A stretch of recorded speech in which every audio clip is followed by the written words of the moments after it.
Hello friends, आप सभी का स्वागत है मेरे YouTube channel true love story पर। और मेरी कहानी वेयर इज़ माय फादर। चलिए इसके फर्स्ट पार्ट को शुरू करते हैं। ये कहानी कल्टीवेशन वर्ल्ड की है। हिस्टोरिकल शांगवन एफएफ है, जिसमें टॉप हमारा विंग है और बॉटम हमारा वांगजी है। विंग जो कि जियांग क्लैन का फर्स्ट प्रिंस है। विंग मैडम यू का पहला बेटा है, जिससे मैडम यू बहुत प्यार करती है या विंग पर जान छिड़कती है मैडम यू। और अगर जियांग फेंगमिया की बात करें, वो भी विंग से बहुत प्यार करते हैं, बहुत से भी बहुत ज़्यादा।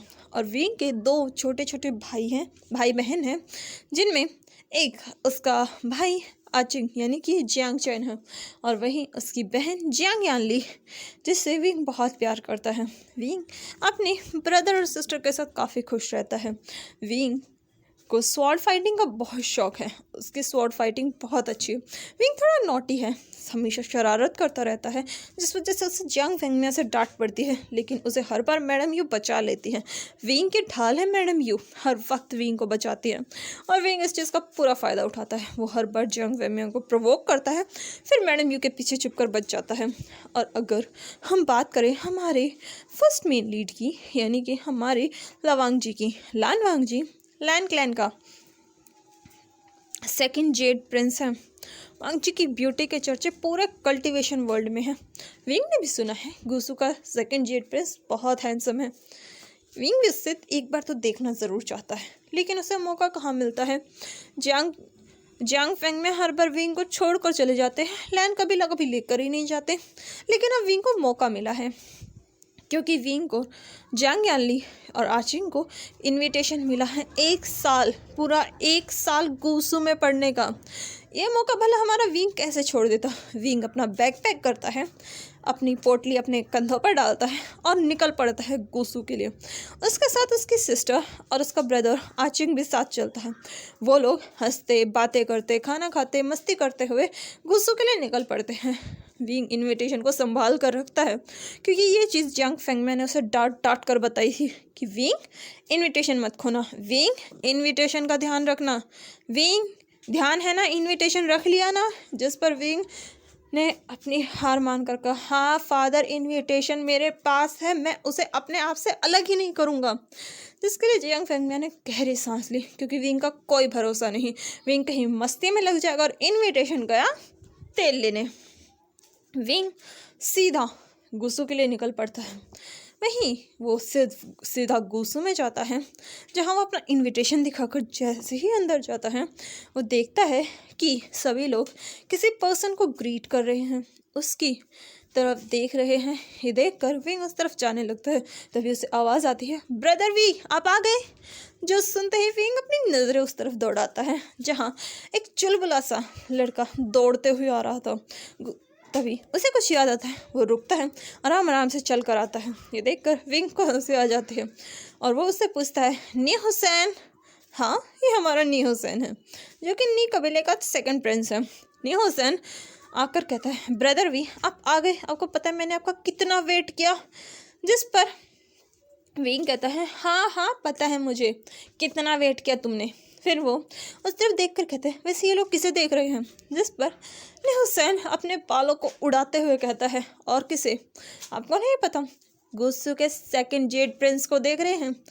मैंने सुना है इनकी ब्यूटी के चर्चे, आहा कितने ज़्यादा हैं, ये कितना ज़्यादा ब्यूटीफुल है। जिस पर विंग उसकी तरफ छोटी आंखें करके देखकर पूछता है, सच में इतना ब्यूटीफुल है। जिस पर न्यूज़न कहता है, कोई शक है तो खुद देख लो, मैं तो अपनी ज़बान से इनकी तारीफ़ करूँगा नहीं, एक बार खुद ही देख लो। ये सुनकर विंग वहाँ जाता है। विंग भी दिखने में काफ़ी हैंडसम है, टॉल है, हैंडसम है, डैशिंग है। विंग की पर्सनैलिटी देखकर तो है किसी का भी दिल धड़क पड़े। उसे देखकर तो लड़कियों के दिल में सितार बजने लगते हैं, जिनमें अप्सराएं नाच रही हों। विंग सीधा उस तरफ जाता है, तभी उसकी नज़र वाइट रॉब पहने पर्सन पर जाती है, जो कि काफ़ी एलिगेंटली चल कर आ रहा था। वो दरवाजे की तरफ ही आ रहा था या फिर उधर से जा रहा था, वही बस उस पर्सन को देख रहा था। पहले नीचे से ऊपर तक देखता है, उसके वाइट रॉब्स बिल्कुल वाइट, जैसे कि बादलों से बने हों। उसकी कमर पर एक टसल थी, विंग उसके कमर देखकर उसकी कमर का नाप लेने लगता है, लेकिन फिर वो अपनी नज़रें धीरे धीरे धीरे ऊपर लेकर जाता है। उसकी चेस्ट, उसकी नेक, शोल्डर, नेक, चिन, लिप्स, पंखुड़ियों जैसे, नोज तोते की चोंच जैसी है। हाँ, तीखी नहीं है, बहुत प्यारी है। विंग धीरे धीरे वांग जी के देखता है, लेकिन जैसे ही उसकी नज़रें वांग जी की नज़रों में जाती हैं, विंग के हार्ट बीट तो जैसे रुक ही गई हूँ। विंग एक टक बस वांग जी को देखता रह जाता है। वांग जी जो कि चलकर उसकी तरफ ही आ रहा था, विंग को ऐसा लग रहा था कि बस अगर ये मेरे ज़्यादा पास आया ना तो मेरा तो दिल निकल कर बाहर ही आ जाएगा। विंग का दिल तेज़ी से धड़क रहा था और विंग के दिमाग में सिर्फ एक ही गाना बज रहा था, तुझे देखा तो ये जाना सनम। विंग जो कि वांग जी को देखकर अपने इस धुन में ही खो चुका था, तभी वांग जी बिल्कुल उसके पास से निकल जाता है और विंग स्मेल करता है सैंडलवुड की फ्रेगरेंस। जैसे स्मेल करके विंग अपनी आंखें बंद कर लेता है, तो फिर उसके शोल्डर्स पर एक हाथ आता है और उसके कानों में किसी की तीखी आवाज़ जाती है, ब्रदर वी कहाँ खो गया वो। जो सुनते ही विंग अपनी आंखें खोलकर देखता है नी हुसैन, जिस पर नी हुसैन हंसते हुए कहता है, क्या हुआ ब्रदर वी, आपकी हालत इतनी ख़राब कैसे हो गई। जिस पर विंग अपने आप को ठीक करते हुए कहता है कुछ भी नहीं, मैं तो बस देख रहा था ना कि ये कौन है ये, तो तुमने बताया नहीं नी हुसैन कौन है ये। जिस पर नी हुसैन कहता है बताया नहीं, अब खुद पूछ लो ना कौन है वो। जिस पर विंग कहता है क्या मतलब। जिस पर नी हुसैन कहता है पूछ लो। जिस पर विंग पलट कर देखता है, लेकिन तब तक वांग जी वहाँ से जा चुका था। ये देखकर विंग नी हुसैन की तरफ घूर कर कहता है, अब बताओगे वे तुम। जिस पर नी हुसैन अपने बाल उड़ाते हुए कहते हैं, एक शर्त पर, अगर आप मेरा एक छोटा सा काम करें। जिस पर विंग कहता है हाँ ठीक है, बोलोगे अब। जिस पर नी हुसैन कहता है, जो अभी आपके पास से गया, जिसने आपको अपना दीवाना बना लिया। जिस पर विंग उसके बाद बीच में कट कर कहता है, किसने कहा उसने मुझे दीवाना बना लिया, मैं तो बस देख रहा था। जिस पर नी हुसैन कहता है, अच्छा ठीक है देख रहे थे। आपको पता है वो है लान कबीले का दूसरा राजकुमार, लान वांगजी, हंगंग जून कहते हैं इसे, और इसका एक और नाम भी है। जिस पर विंग कहता है क्या। जिस पर वो कहता है लंजा। जो सुनते ही विंग एक बार और उस नाम को रिपीट करता है, लंजा। जो बोलते ही विंग के चेहरे पर एक दिलकश मुस्कान आती है। ये देखकर नी हुसैन कहता है, भाई वी होश में रहिए, अगर आप बेहोश हो गए तो हम आपको उठाकर नहीं लेके जाएंगे, यहीं छोड़ कर चले जाएंगे। जिस पर विंग अपने दिल पर हाथ रखता है। जिस पर नी हुसैन कहता है, भाई हार्ट अटैक तो नहीं आ रहा आपको। हुसैन को विंग उसकी तरफ देख कर कहता है, हुसैन। जिस पर हुसैन हंसने लगता है, तभी विंग को भी हंसी आ जाती है। फिर यान ली पीछे से आते हुए कहती है, अगर आप लोगों की बातें ख़त्म हो गई हो तो अंदर चलें। जिस पर विंग कहता है, हाँ चलो। ये बोलकर वो अंदर जाने लगता है, लेकिन विंग के ख्यालों में सिर्फ वांग जी था। वांग जी की ब्यूटी, उसकी चाल, उसका सारा ऑरा, सब कुछ। विंग बस इसी बारे में सोच रहा था। विंग अपने कमरे में जाता है, तैयार होता है और फिर आराम से सो जाता है। सुबह जल्दी उठता है और कोल्ड वाटर से स्नान करता है, नहाता है, तैयार होता है बिल्कुल वाइट रॉब, जो कि गुस्सू के जो रूल्स थे उनके अकॉर्डिंग बिल्कुल वाइट रॉब पहनता है और फिर अपनी क्लास में जाता है, जहाँ उसकी मुलाकात लैन शिचैन और लैन कुरैन से होती है। लैन कुरैन गुस्सू के क्लैन लीडर हैं और वहीं लैन शिचैन वहाँ के जो सेकंड क्लैन लीडर हैं, मतलब उनके बाद क्लैन लीडर बनने वाले लैन शिचैन ही हैं। लैन शिचैन वांग जी के ब्रदर हैं। ये बात विंग को पता है, वो लैन शिचैन को तो जानता है क्योंकि लैन शिचैन बहुत बार जियांग क्लैन में आते हैं। विंग जो कि सबको ग्रीट करता है, अपने क्लैन का इंट्रोडक्शन देता है, फिर अपनी सीट पर बैठ जाता है। विंग देखता है कि वांग जी अपनी सीट पर फर्स्ट डेस्क पर बैठा हुआ है शांति से। विंग की नज़रें सिर्फ वांग जी पर जाती हैं, लेकिन फिर वो अपनी क्लास पर ध्यान देता है और धीरे धीरे उनकी पूरी क्लास ख़त्म होती है। फिर उसके बाद विंग बाहर आता है, वो देखता है वांग जी जा रहा है। देखकर विंग उसको फॉलो करने लगता है। वांग जी जो कि विंग से तेज़ चल रहा था, विंग पीछे से चिल्लाता है, हे रुको। ये आवाज़ सुनते ही वांग जी रुक जाता है। विंग उसके पास दौड़ कर आने लगता है, जो देखकर वांग जी अपनी उसी सख्त आवाज़ में कहता है, क्लाउड रेसेस में दौड़ना मना है। ये सुनते ही विंग के कदम स्लो हो जाते हैं। वो चलकर वांग जी के पास आता है और उसे देखकर उसे ग्रीट कर कर कहता है, हेलो, मेरा नाम विभूषण है, जंग क्लैन से। जिस पर वांग जी बस उसे देखता है। जिस पर विंग थोड़ा रुक कर कहता है, वैसे जब कोई इंट्रोडक्शन देता है तो तुम्हें भी अपना इंट्रोडक्शन देना चाहिए, क्या ये लैन क्लैन के रूल्स में नहीं है? जो सुनते ही वांग जी फिर से उसे देखता है, फिर 2 कदम पीछे हटकर ग्रीट कर कर कहता है, मेरा नाम लान वांग जी है, मैं गुसू का सेकंड जेड प्रिंस हूँ। जिस पर विंग कहता है, हाँ मुझे पता है तुम्हारा नाम लावांग जी है। जिस पर वांग जी उसे देखता है, फिर विंग उसकी तरफ जाते हुए कहता है, क्या तुम मुझसे दोस्ती करोगे? इस पर वांग जी और 1 कदम पीछे लेकर कहता है, मुझे अभी क्लास में जाना है। जिस पर विंग कहता है, अभी तो क्लास ली है। जिस पर वांग जी बिना कुछ कहे पलट जाता है और वहाँ से जाने लगता है। ये देखकर विंग उसके पीछे जाते हुए कहता है, हे लावांग जी रुको, मेरी बात सुनो। लेकिन वांग जी उसकी एक नहीं सुनता। विंग जो कि उसके पीछे जा रहा था, चिल्ला रहा था, तभी वांग जी उससे फिर से कहता है, क्लाउड रेसेस में चिल्लाना मना है। सुनते ही विंग कहता है, हाँ हाँ पता है, लेकिन तुम मेरी बात तो सुनो। लेकिन वांग जी उसकी बात नहीं सुनता। वांग जी वहाँ से चला जाता है। ये देखकर विंग पाउट बनाता है। ये देखकर न्यूज़ैन कहता है, गगा वो आपकी नहीं सुनेगा। जिस पर विंग न्यूज़ैन की तरफ देखता है, फिर वो भी अपने बाकी कामों में लग जाता है। ऐसे ही धीरे धीरे इनके दिन बीत रहे थे। विंग हर रोज़ वांग जी को वांग जी से बात करने की कोशिश करता, उससे परेशान करता।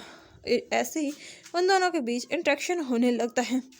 वांग जी को भी विंग थोड़ा थोड़ा पसंद आने लगा था, लेकिन विंग की उसकी शरारतें तो रिकॉर्ड तोड़ थी। उसने गुस्सू का ऐसा एक भी रूल नहीं था जो उसने तोड़ा नहीं हो। विंग गुस्सू में भागता था, चिल्लाता था, एनिमल्स लेकर आता था, सब कुछ करता था। और मास्टर लैन तो उसे हर रोज़ सज़ा देते थे। विंग अक्सर लाइब्रेरी में बैठा पाता था, वो भी गुस्सू के रूल कॉपी करते हुए, और वांग जी उस पर नज़र रखता था। विंग अभी भी यही कर रहा था, वो गुस्सू के रूल्स कॉपी कर रहा था। तभी वो देखता है कि वांग जी भी कुछ लिख रहा है। विंग जो कि अपना काम कर रहा था, विंग अपने सारे रूल्स लिख कर रख देता है। उसका काम कंप्लीट हो चुका था। फिर वो एक पेपर उठाता है, उस पर एक बनी और वांग जी की फ़ोटो साथ में बनाता है, और फिर वो उसे वांग जी को देते हुए कहता है, वांग जी मैंने इतने टाइम तक यहाँ पर काम किया है, इसलिए मैं जाने से पहले तुम्हें गिफ्ट देना चाहूँगा। जिस पर वांग जी विंग की तरफ देखता है, फिर विंग उस पेपर को आगे करता है। विंग का उस पेपर को देखता देख वांग जी जल्दी से उसे पकड़ता है, देखता है उसमें जो पिक्चर्स थी उसे देखकर वांग जी के लिप्स के कोने हल्के से ऊपर उठते हैं। लेकिन इस चीज़ पर विंग का ध्यान नहीं जाता, क्योंकि वो कुछ और ही कर रहा था।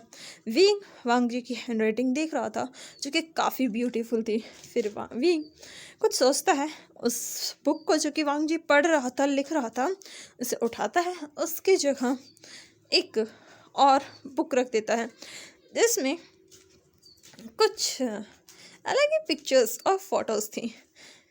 वांग जी जैसे ही उस बुक को देखता है, उसमें 2 मेल जो कि एक दूसरे के साथ फिजिकल हो रहे थे, ये पिक्चर्स विंग ओपन करके रख देता है। ये देखते ही वांग जी की आंखें बड़ी बड़ी हो जाती हैं, और वो उन पिक्चर्स को देखता है। फिर वो विंग को देखता है। विंग वांग जी का फेस देखकर ज़ोर ज़ोर से हंसते हुए कहता है, लंजा लंजा लंजा, तुम इतने बड़े हो गए हो, लेकिन फिर भी ये चीज़ देखकर तुम्हारा फेशियल एक्सप्रेशन कितने फ़नी है। ये बोलकर विंग ज़ोर ज़ोर से हंसने लगता है। वहीं ये देखकर वांग जी को बहुत गुस्सा आता है। वांग जी सीधा अपनी तलवार निकाल लेता है। ये देखकर विंग पीछे जाते हुए कहता है, वांग जी बात सुनो, देखो लाइब्रेरी में लड़ना मना है, गुस्सू का रूल है ना, तो चलो अपनी तलवार अच्छे बच्चे की तरह अंदर रखो। लेकिन वांग जी तलवार निकालता है, उस किताब के छोटे छोटे छोटे टुकड़े कर देता है। देखकर विंग का तो दिल हज़ारों टुकड़ों में कट जाता है, क्योंकि ये किताब विंग की फेवरेट थी, बहुत पसंद थी विंग को ये किताब। लेकिन वांग जी ने बिल्कुल मर्सी नहीं दिखाई। पूरी किताब इतने छोटे टुकड़े किए कि विंग को समझ में नहीं आ रहा था कौन सा वर्ड कहाँ पर था। ये देखकर विंग को बहुत गुस्सा आता है। वो वांग जी की तरफ घूर कर देखता है, लेकिन वांग जी जो कि अपना काम कर चुका था, अपनी तलवार वापस रखता है, फिर से बैठ जाता है और फिर से लिखने लगता है।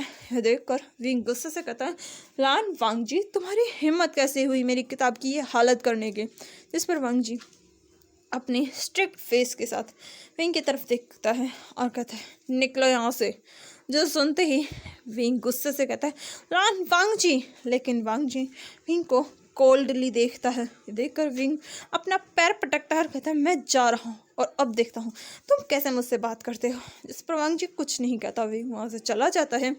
विंग के जाने के बाद वांग जी उन पेजेस को देखता है, उस किताब को देखता है जो कि वांग जी ने बहुत बुरी तरीके से उसके टुकड़े किए थे। ये देखकर वांग जी धीरे से अपने सर को झुकाता है, फिर अपनी किताब को देखता है, फिर उस रास्ते को देखता है जहाँ से गुस्से से विंग गया था। ये देखकर वांग जी थोड़ा कुछ सोचता है, लेकिन फिर से अपनी किताब में लग जाता है। वहीं दूसरी तरफ विंग गुस्से से बाहर आता है, अब चिल्लाते हैं, कहता है, ये खुद को समझता क्या है, सेकंड जेड प्रिंस है तो क्या हुआ, इतना ब्यूटीफुल है तो क्या हुआ कि ये मेरी किताब की ये हालत करेगा। इसे नहीं पता ऐसी किताबें मिलना कितना मुश्किल है, कहीं मिलती भी नहीं है, ऊपर से चुरा कर बचा कर कैसे कैसे रखनी पड़ती है। लेकिन नहीं, इसे क्या फ़र्क पड़ता है, ये तो पता नहीं खुद को समझता क्या है। विंग जो कि बार बार वांग जी को कोस रहा था, उसे सुना रहा था, लेकिन उसकी सुनने वाला कौन था, कोई भी नहीं। विंग गुस्से से वहाँ से चला जाता है। विंग जाकर बैठ जाता है, तभी उसके पास नी हुसैन आता है। नी हुसैन को देखकर विंग मुंह बना लेता है। ये देखकर हुसैन पूछता है, क्या हुआ ब्रदर वी। इस पर विंग गुस्से से कहता है, लवांग ये खुद को समझता क्या है। जिस पर हुसैन कहता है, जो वो है वही तो समझेगा अर्जुन। जो सुनते हैं विंग गुस्से से कहता है, नी हुसैन मैं किस बारे में बात कर रहा हूँ और तुम क्या बोल रहे हो। इस पर नी हुसैन अपने सर को खुजाते हुए कहता है, मुझे क्या पता आप किस बारे में सोच रहे हो, किस बारे में बात कर रहे हो। गोगा सीधी बात किया। सुनकर विंग को बहुत गुस्सा आता है, लेकिन फिर वो अपने गुस्से को कंट्रोल करता है और फिर वहाँ से जाने लगता है। जिस पर नी हुसैन उसका हाथ पकड़कर पूछता है, ब्रदर बात क्या है। जिस पर विंग कुछ सोचता है, फिर वो नी हुसैन को सब कुछ बता देता है जो हुआ। जिस पर नी हुसैन कहता है, ब्रदर वी इसमें ब्रदर वांग जी की कोई गलती नहीं है, सारी गलती आपकी है। किसने कहा था उनके पास ऐसी किताब ले जाने के लिए। अगर वो ऐसी किताब देखेंगे तो उसके टुकड़े ही करेंगे ना, आपको देखकर ये नहीं कहेंगे मुझे एक चैप्टर समझाना या फिर प्रैक्टिकल करके दिखाना। जो सुनते ही विंग उसे घूर कर देखता है। जिस पर नी हुसैन कहता है, ऐसे क्या देख रहे हो, आपकी हरकतें ही ऐसी, बस शुक्र मनाओ कि उन्होंने सिर्फ किताब फाड़ी, अगर वो आपकी कंप्लेन कर देते ना मास्टर लैन से तो बस इस बार तो पक्का आपको पता नहीं कितनी बार गुस्सू के रूल्स लिखने पड़ते। बस विंग मुंह बनाता है, फिर वो वहीं थोड़ी देर बैठता रहता है, फिर वो नी हुसैन से बातें करने लगता है। तभी वहाँ पर जियांग चैन आ जाता है। जियांग चैन भी उससे बातें करने लगता है। ऐसे ही धीरे धीरे उनका समय बीत रहा था। विंग और वांग जी थोड़ा क्लोज आ रहे थे, लेकिन विंग अभी भी वांग जी को परेशान करता था और वांग जी हमेशा उससे गुस्सा हो जाता था। आज वो सब लोग नाइट हंट पर जा रहे थे, जिसके लिए विंग जियांग चैन, वांग जी, नी हुसैन और उसके साथ जेवुजुन और बाकी सभी कुछ स्टूडेंट्स रेडी हुए थे। वहाँ पर एक वैन क्लान का मेंबर भी था जिसका नाम वैनिंग था। वैनिंग विंग काफ़ी क्लोज था, क्योंकि वैनिंग की हमेशा हेल्प करता था। वैनिंग को आर्चरी का काफ़ी शौक था और विंग उसको आर्चरी सिखाता था, क्योंकि विंग की भी आर्चरी बहुत अच्छी थी। जंग का पहला स्वॉर्ड फाइटिंग और आर्चरी के लिए बहुत फेमस था। विंग उसे आर्चरी सिखाता था और वैनिंग काफ़ी खुशी से आर्चरी सीखता भी था विंग से। अभी वो लोग नाइट हंट पर गए हुए थे, जहाँ पर उनके ऊपर कुछ मुर्दों का हमला होता है। ये देखकर विंग चौंक कर कहता है, ये सब क्या है। जिस पर वांग जी कहता है, ये इनकी आत्माएं इनके शरीर से निकाल ली गई है और इन्हें एक कठपुतली की तरह इनका इस्तेमाल किया जा रहा है। जो सुनकर विंग कहता है, डिमोनिक कल्टीवेशन। जिस पर वांग जी कहता है, हाँ शैतानी आत्माओं का हमला। जो सुनते ही विंग कहता है, ठीक है। और ये बोलते ही विंग भी अपनी स्वॉर्ड निकालता है। फिर वो लोग फाइट करने लगते हैं। जैसे ही उनकी फाइट ख़त्म होती है, तभी वो देखते हैं उनके साथ आया एक डिसाइपल, वो भी उन्हीं में से एक बन जाता है। जो देखकर जो देखकर जेवुजुन चिल्लाकर कहते हैं, सबके सब ध्यान दो, ये लोग तुम्हें बाइट ना कर पाए। अगर इन्होंने तुम्हें बाइट किया तो तुम्हारी भी कंडीशन सेम हो जाएगी। जिस बारे में वो लोग ध्यान रखते हैं। और ऐसे ही उनकी फ़ाइट होती है। फ़ाइट के बाद वो लोग उस स्टूडेंट को जो कि उनके साथ आया था उसे वापस गुस्सू लेकर आते हैं ताकि उसकी जांच कर सके। उसे देखकर विंग कहता है, मुझे लगता है इसके शरीर की जो आत्मा है वो पक्का कहीं ना कहीं कैद है, या फिर इसकी आत्मा पहले ही मर चुकी है और इसको किसी चीज़ से अपने काबू में किया गया है। जिस सुनकर सब लोग विंग की तरफ देखने लगते हैं, जिस पर विंग कहता है, मैंने बस अंदाज़ा लगाया है, मुझे सच सच नहीं पता। जिस पर लैनकुरन कहते हैं, तुमने बिल्कुल सही कहा विंग। जिस पर विंग स्माइल करता है। फिर वो लोग इस बारे में और भी सोचते हैं। वहीं दूसरी तरफ वांग जी, जो कि विंग की इस स्मार्टनेस को देखकर काफ़ी खुश था।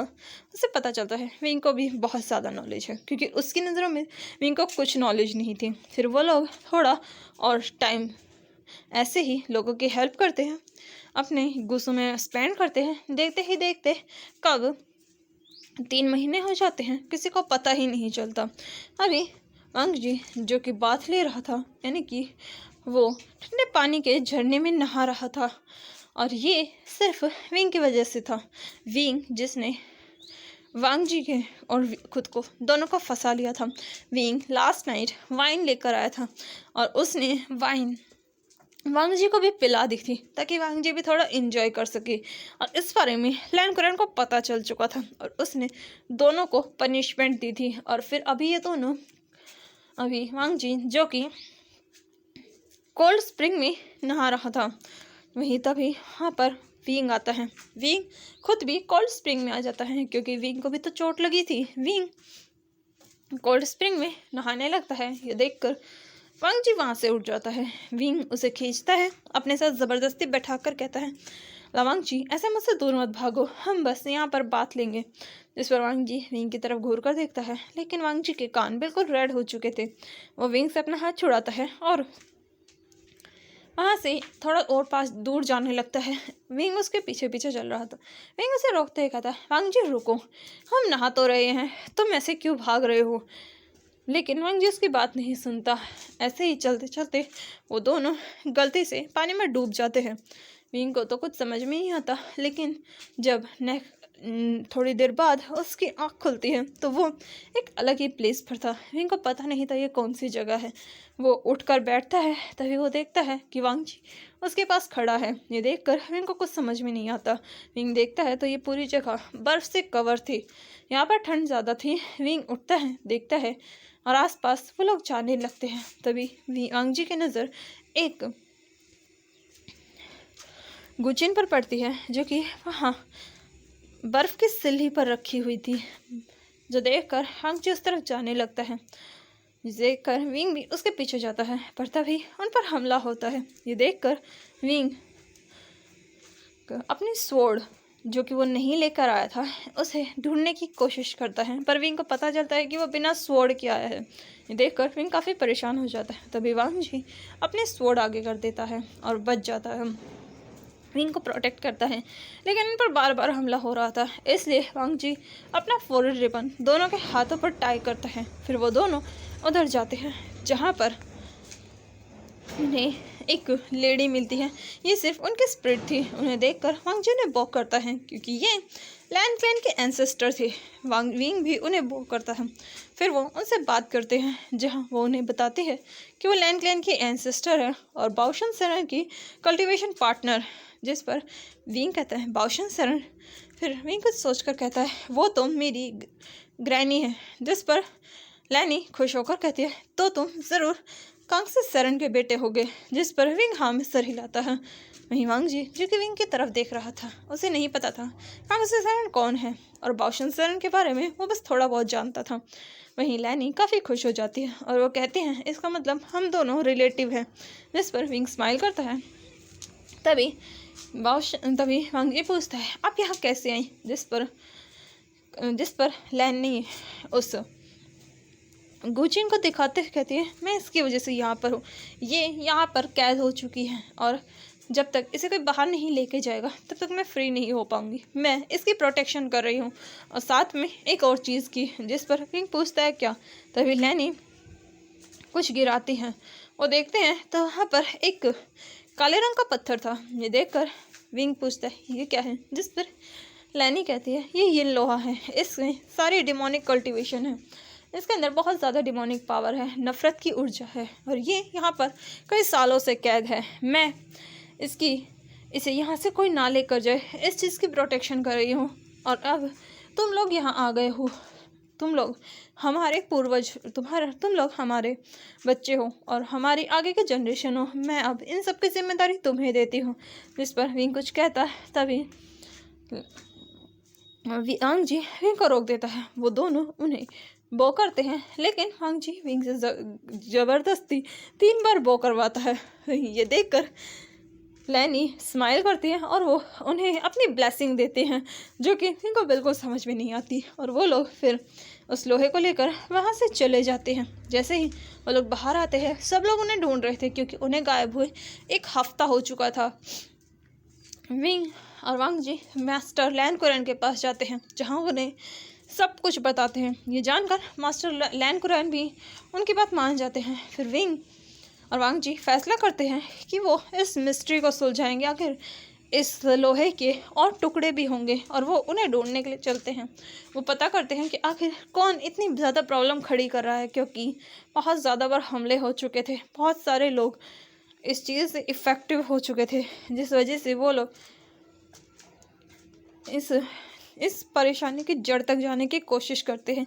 आखिर कौन डिमोनिक कल्टीवेशन कर रहा है, इस बारे में वो लोग पता करने की कोशिश करते हैं। वो लोग जब इस बारे में छानबीन करते हैं तो उन्हें पता चलता है कि इसमें वैन है। और जब ये सबको पता चलता है तो वो लोग काफ़ी ज़्यादा परेशान हो जाते हैं। विंग इस बारे में बताने के लिए जियांग कबीला चला जाता है। उसके साथ उसके ब्रदर और सिस्टर भी जाते हैं।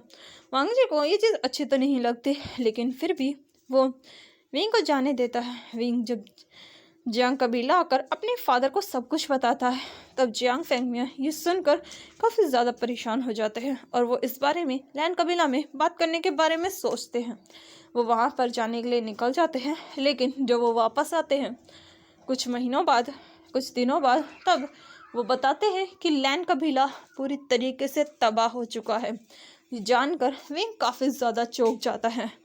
तभी उन्हें एक लेटर मिलता है, जहाँ उन्हें वैन कबीले में शिक्षा के लिए इनवाइट किया गया था। इस चीज़ के लिए विंग पहले तो मानता नहीं, लेकिन फिर अपने फादर के कहने पर वो मान जाता है, क्योंकि वैन ने धमकी दी थी कि जो भी कबीला अपने स्टूडेंट्स को और अपने बच्चों को नहीं भेजेगा, उसे तबाह कर दिया जाएगा। जिसके लिए जियांग फेंग में विंग को और जियांग चेन को भेज देते हैं। वे यानली को नहीं भेजते, क्योंकि यानली एक लड़की थी और वो नहीं चाहते थे कि यानली को कोई प्रॉब्लम हो। वो लोग वहाँ जाते हैं, जहाँ विंग जैसे ही वैन के पास पहुँचता है, उसे वहाँ लानवांग जी मिलता है। लानवांग जी को देखकर विंग खुश होता है कि कम से कम वो जिंदा है, लेकिन वांग जी की हालत देखकर विंग को बहुत दुख होता है, गुस्सा आता है। और वांग जी जैसे ही विंग को देखता है, उसके चेहरे पर ना दिखने वाली सैड स्माइल आती है, पर वो कोई भी रिएक्शन नहीं देता। फिर वो लोग वहाँ खड़े हो जाते हैं, जहाँ वैंशु उन्हें एज अ टीचर गाइड करने वाला था। ये चीज़ जानकर विंग का तो मन कर रहा था वैंशु का फेस उसका होलिया ही बिगाड़ दे, उसके चेहरे पर इतने पंच करे कि वैंशु खुद को पहचान ना पाए। लेकिन विंग अभी शांत रहने के लिए बारे में ही सोचता है। ऐसे ही वो लोग वहाँ कुछ दिन रहते हैं। फिर वैंशु उन्हें नाइट हंट के लिए लेकर जाता है। विंग तो इस चीज़ के लिए बिल्कुल तैयार नहीं था, पर फिर भी उसे जाना पड़ता है। सब लोग नाइट हंट के लिए जाते हैं। वांग जी को चोट लगी थी और वांग जी जो कि चल नहीं सकता था, लेकिन फिर भी वो चल कर जाता है।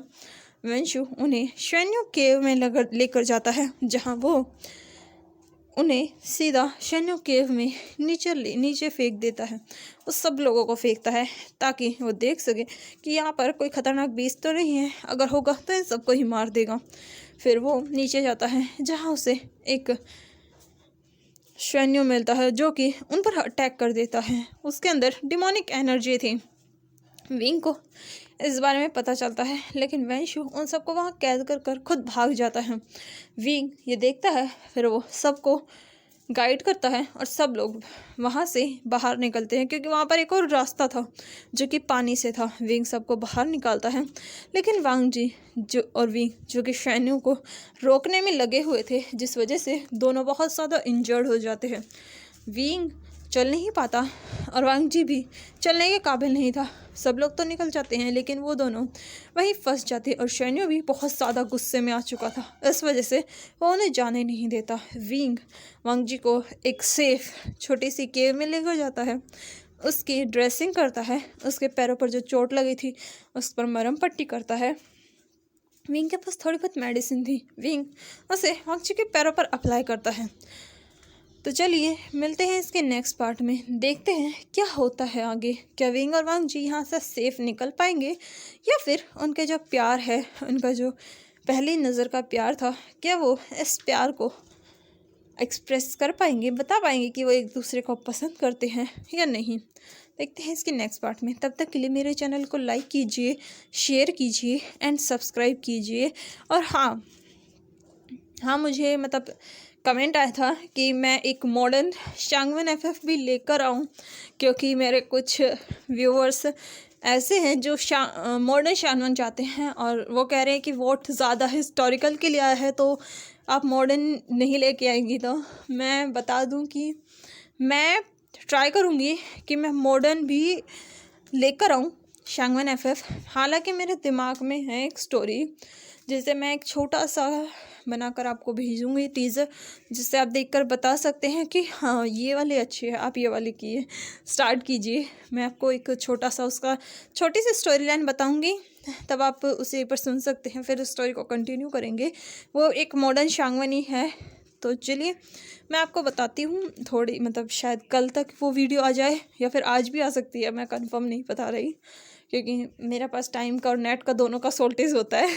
तो चलिए मिलते हैं एक इसके नए चैप्टर में। तब तक के लिए मेरे चैनल को लाइक कीजिए, शेयर कीजिए एंड सब्सक्राइब कीजिए। Thank you, bye bye and take care. और हाँ, हैप्पी न्यू ईयर आप सभी को मेरी तरफ से। न्यू ईयर की बहुत बहुत बहुत शुभकामनाएं। हमेशा खुश रहिए और सुरक्षित रहिए। Thank you. और हाँ, मुझसे जुड़े ज़रूर रहिए। अच्छा लगता है जब आप कमेंट करते हैं, बातें करते हैं, अच्छा लगता है। और अगर बता सकते हैं, अगर आपको कोई ऐसी स्टोरी चाहिए जो आप सुनना चाहते हैं, मैं आपको एक नई स्टोरी ही सुनाऊंगी। फ़िलहाल तो मेरे दिमाग में न्यू है। तो चलिए स्टार्ट करते हैं। Thank you, bye bye, take care.